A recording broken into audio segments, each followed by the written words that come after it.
nossa aula de hoje, ela vai ter como base o consenso de cardiomiopatias em felinos que foi publicado em 2020 e ele orienta, o veterinário em relação à classificação, diagnóstico e manejo do paciente cardiopata felino. Bom, o que é uma cardiomiopatia? É uma alteração estrutural e funcional do músculo do coração, na ausência de qualquer outra doença que seja suficiente para levar a uma alteração miocárdica. Então, uma cardiomiopatia é uma alteração funcional e estrutural do próprio músculo cardíaco, não sofre consequência de outra doença. Em gatos, então, as cardiomiopatias que nós temos relatadas é a hipertrófica, sendo que a hipertrófica é a mais comum na espécie, a restritiva, que aparece em segundo lugar, a dilatada, a ritmogênica do ventrículo direito e não classificada. A cardiomiopatia não classificada engloba alterações que não se enquadram em nenhuma dessas outras aqui. Hoje em dia, nós falamos em fenótipos de cardiomiopatia. Segundo esse consenso que foi publicado em 2020, foi a partir dessa publicação que veio à tona a discussão sobre os fenótipos, Então, hoje em dia, quando a gente faz um ecocardiograma e é evidenciado ali, por exemplo, uma hipertrofia de musculatura que condiz com uma cardiomiopatia hipertrófica, só através do ecocardio nós não podemos afirmar que esse paciente ele tem cardiomiopatia hipertrófica. Isso porque o músculo cardíaco ele pode estar hipertrofiado por outros motivos, que nós precisamos primeiro descartar para depois, num segundo momento, dizermos se o paciente tem uma cardiomiopatia hipertrófica primária, que teve origem realmente no coração. Então, quando a gente faz o eco, tem que vir descrito no laudo, inclusive, que o paciente tem um fenótipo de cardiomiopatia hipertrófica ou um fenótipo de cardiomiopatia restritiva. Não é possível diagnosticar que o paciente realmente tem a cardiomiopatia primária apenas visualizando a alteração. Vamos começar a falar então da cardiomiopatia mais comum, mais frequente em gatos, que é a hipertrófica, Então ela é a principal doença cardíaca de gatos, tem uma prevalência aproximada de 15% na população geral e existem relatos na literatura que mostram que a prevalência é maior em machos. Não se sabe muito bem o motivo, mas existe já isso constatado que existe uma prevalência maior em machos, cerca de 75%. Os gatos de 6 meses a 16 anos eles podem ser acometidos, com uma média aí de 5 a 7 anos, a frequência maior. Os gatos de 6 meses geralmente são aqueles gatos de raças predispostas, que nós veremos mais para frente.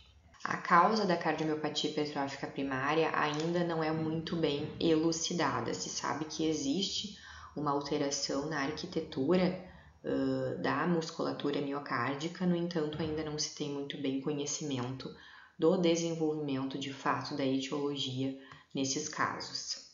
A maioria dos gatos tem doença subclínica, então muitos deles são assintomáticos, não apresentam nenhum sinal clínico, o que pode ser algo muito ruim sob o ponto de vista de acompanhamento desse paciente, porque muitos tutores acabam não levando os gatos para avaliação em vista de que eles realmente não estão apresentando nada, Então, fica aí a recomendação do nosso papel como veterinário, de recomendar cada vez mais check-ups cardiológicos em gatos, desde cedo, principalmente gatos com raças predispostas, Porque eles realmente ficam assintomáticos por muito tempo e pode ser que algum fator desencadeador possa trazer à tona, então, o desenvolvimento, a manifestação da doença, que geralmente acontece de forma bem grave, Então, se a gente faz um monitoramento desse paciente através de check-ups,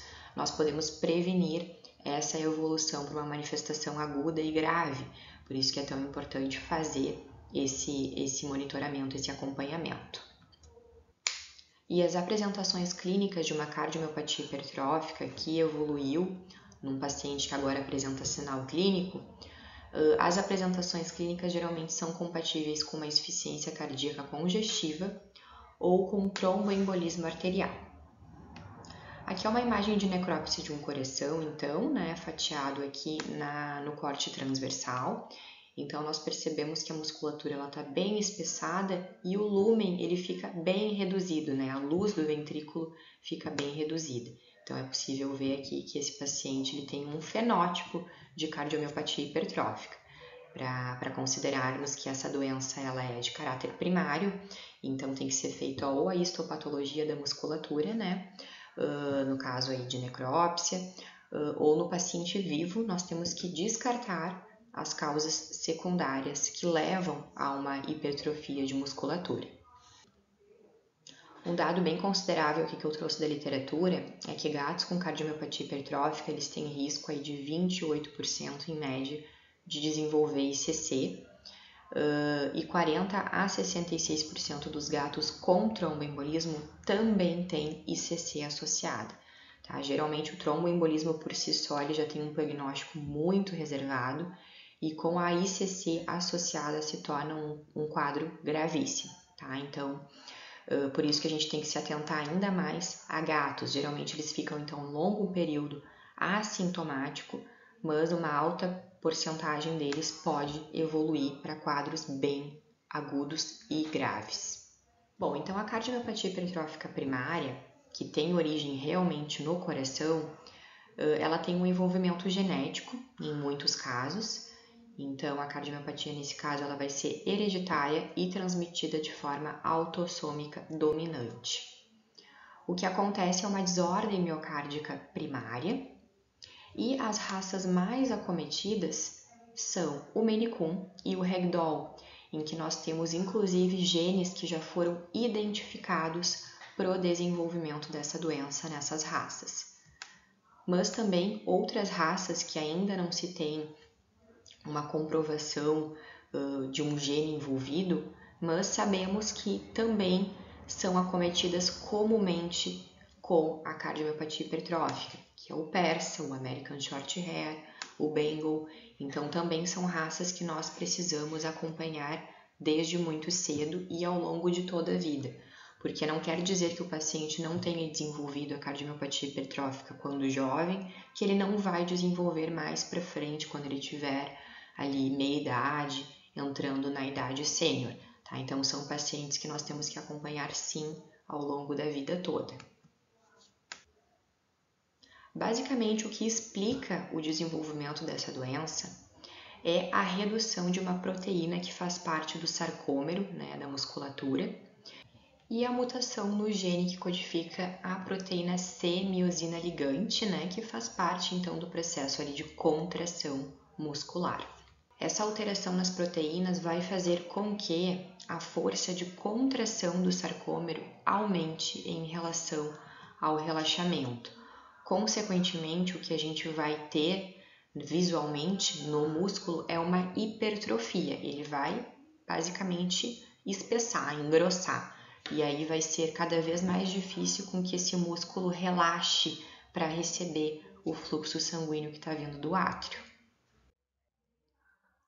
Bom, a cardiomiopatia hipertrófica secundária, então, ela acontece em virtude de alguma doença de base, de algum acometimento que gere como consequência a alteração cardíaca. Então, nós precisamos descartar causas que levam à cardiomiopatia hipertrófica secundária, que são o hipertireoidismo, que é bem comum também em gatos, mas aí principalmente gatos mais velhos, de meia idade a idosos, a hipertensão sistêmica, que pode acontecer principalmente nos casos de doença renal crônica em felinos, acromegalia, infiltrações inflamatórias e tumorais. Então, para a gente dizer que o paciente tem cardiomiopatia hipertrófica primária, que a doença é mesmo no coração, primeiro precisamos descartar essas causas aqui. tá? Porque essas causas levam a uma cardiomiopatia hipertrófica, levam a um fenótipo de cardiomiopatia hipertrófica, né? É a cara da cardiomiopatia hipertrófica, no entanto, não é a doença primária, tá? Então, diagnosticando e tratando geralmente essas condições, nós conseguiremos resolver a cardiomiopatia hipertrófica secundária. Então, o consenso de 2020 ele trouxe bastante o debate sobre essas questões que levam, né, essas doenças que levam ao fenótipo de cardiomiopatia hipertrófica. Então, aqui, como a gente vê nessa figura, é o fenótipo de cardiomiopatia hipertrófica, e aqui são fatores que podem levar a esse fenótipo. Então, todos esses que nós relatamos aqui. Essa bolha grande aqui, então, ela representa a cardiomiopatia hipertrófica em gatos, e ela tá aqui bem grande justamente porque ela é a doença mais comum, é a doença cardíaca mais comum em gatos. E aqui ao lado nós temos, então, bolinhas menores, né, representando outras doenças miocárdicas, porém que acontecem em frequência mais reduzida. Aqui a cardiopatia restritiva, então nós também falaríamos em fenótipo de cardiomiopatia restritiva, e aqui também o hipertireoidismo ele pode acabar levando ao fenótipo de restritiva, assim como também pode levar ao fenótipo de hipertrófica. No caso aqui da cardiomiopatia dilatada em gatos, a deficiência de taurina também é uma causa que pode levar ao fenótipo de dilatada, então é uma coisa que tem que ser investigada também. E além da deficiência de taurina, uma taquicardia, uma taquiarritmia também pode levar a esse fenótipo. Então, também precisaremos investigar arritmias. Então, como é que é o fenótipo da hipertrófica? Qual é a cara dessa doença, né? O que vai acontecer basicamente é uma hipertrofia do ventrículo esquerdo. O mais comum é que seja do ventrículo esquerdo. No entanto, o ventrículo direito também pode ser acometido, porém é bem mais incomum, tá? Essa hipertrofia, ela é concêntrica, ou seja, o músculo ele tende a crescer para dentro do lúmen. Ela pode ser lateral, ela pode ser medial e ela pode ser simétrica ou assimétrica, tá? Então não quer dizer que toda a musculatura do ventrículo vá estar espessada. Pode ser que só uma região mais focal esteja espessada. Geralmente envolve, então, o desenvolvimento de fibrose e, em virtude do acúmulo de fibrose, com o tempo nós teremos rigidez do ventrículo de forma progressiva, o que vai reduzir cada vez mais o relaxamento e o paciente vai desenvolver, então, um déficit diastólico, né? Uma deficiência em relaxar. Então, aqui são os diferentes fenótipos, as diferentes caras dessa doença que nós podemos ter quando a gente visualiza lá no ecocardiograma. Então, só a porção septal pode estar espessada, por exemplo, né? Aqui é o septo interventricular e aqui é a parede livre do ventrículo esquerdo.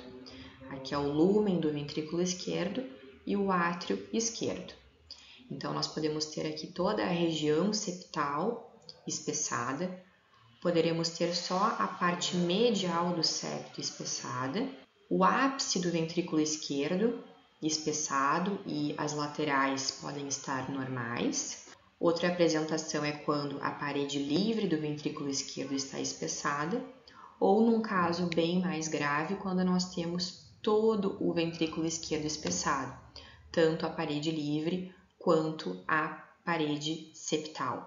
Então, esse caso aqui é bem mais grave, né? Porque acaba que a luz do ventrículo esquerdo ela fica muito reduzida e não consegue receber o volume sanguíneo que está vindo aqui do átrio esquerdo e acomodar esse volume aqui dentro, desse lúmen que se torna muito reduzido.